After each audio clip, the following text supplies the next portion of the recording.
Un petit plan mélangeant de jolis arpèges et permettant de pratiquer des petits barrés. Est-ce que ça vous dit?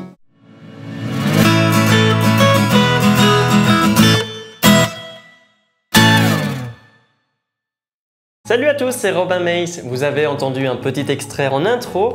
Je vous joue à présent le plan en entier.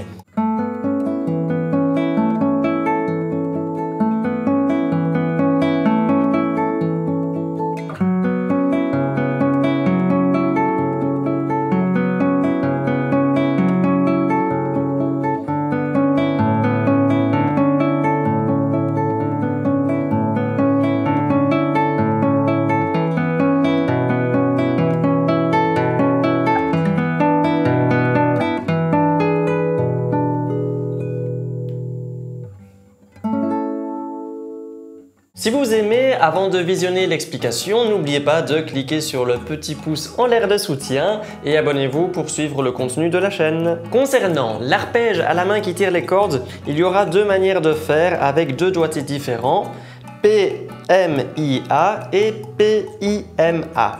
Je propose déjà de s'entraîner sur les 4 cordes aiguës à vide pour maîtriser les mouvements et ne pas s'en mêler les doigts une fois le riff joué en entier. Jouez donc 2 fois P-M-I-A sur la 4e corde, 2e corde, 3e corde et 1re corde. Et puis 2 fois P-I-M-A sur la 4e corde, 3e corde, 2e corde et 1re corde. Voici l'exemple.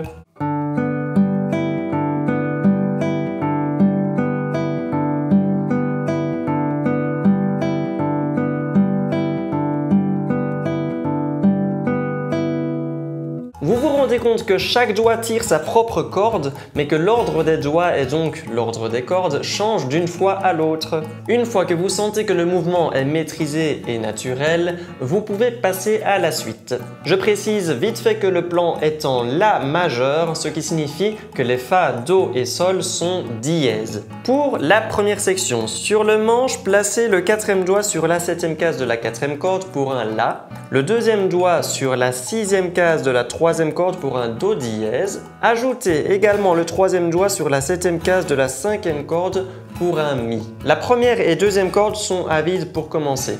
Une fois les doigts préparés, jouez 2 fois l'arpège P, M, I, A, toujours dans le bon ordre des cordes. Attention que le pouce attaquera premièrement la 4e corde pour un La, mais la 2e fois il attaquera la 5e corde pour un Mi, comme ceci.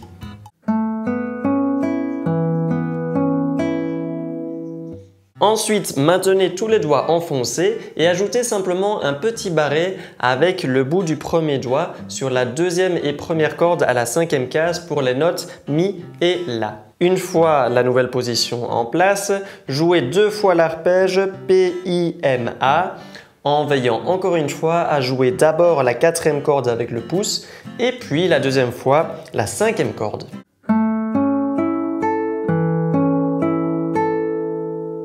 Tout ce qu'on vient d'apprendre jusqu'à présent, il faut le faire au total 2 fois avant de changer la position de la main sur le manche et donc passer à la section suivante. Voici l'exemple, toute la première section.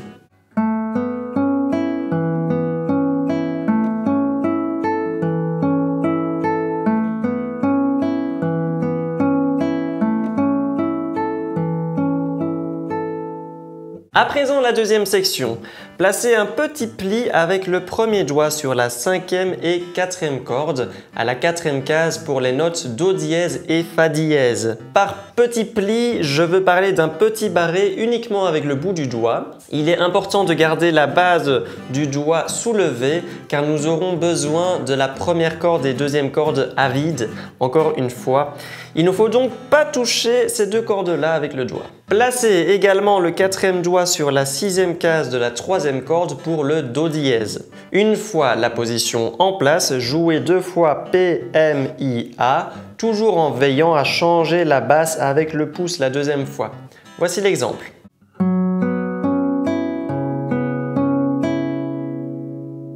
Ensuite, placez le 2e doigt sur la 5e case de la 2e corde pour un Mi et le 3e doigt sur la 5e case de la 1re corde pour un La.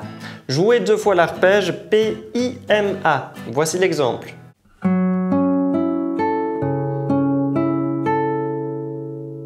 Encore une fois, il faut jouer tout cela 2 fois au total. Voici toute la deuxième section.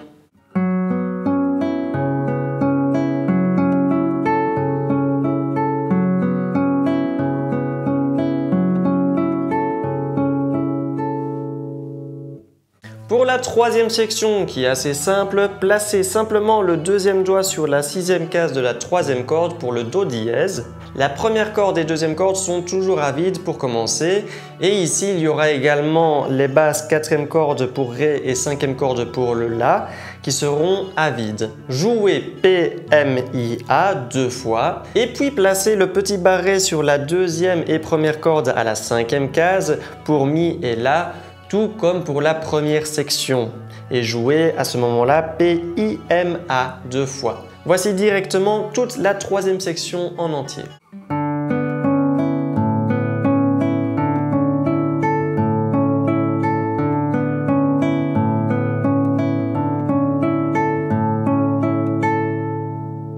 La dernière section ne consiste pas à 1 ou 2 positions maximum à la main gauche pour le jouer 2 fois au total.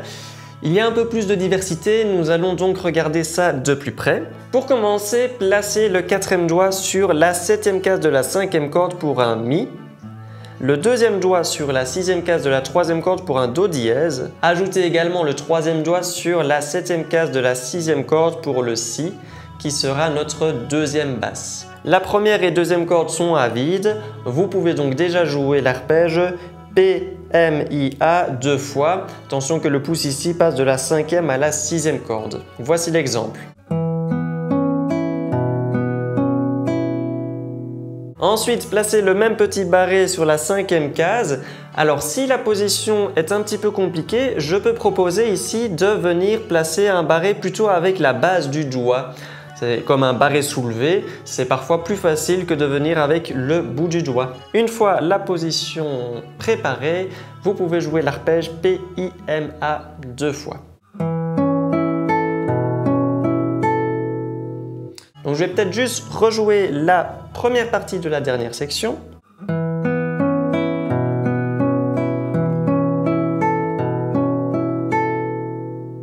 Après, pour la deuxième partie de la 4e section, remplacez le 4e doigt et 3e doigt des basses par un 3e et 2e doigt et déplacez le 4e doigt sur la 7e case de la 3e corde pour un Ré. Avec les 2 premières cordes à vide, jouez l'arpège P, M, I, A.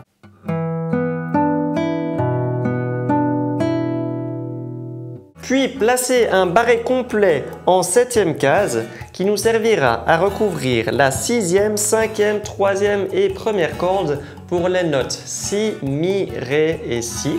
Et en plus de cela, ajoutez le 3e doigt sur la 9e case de la 2e corde pour un Sol dièse.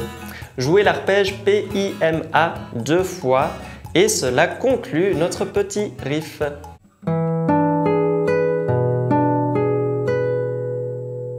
Voici toute la 4e section au complet.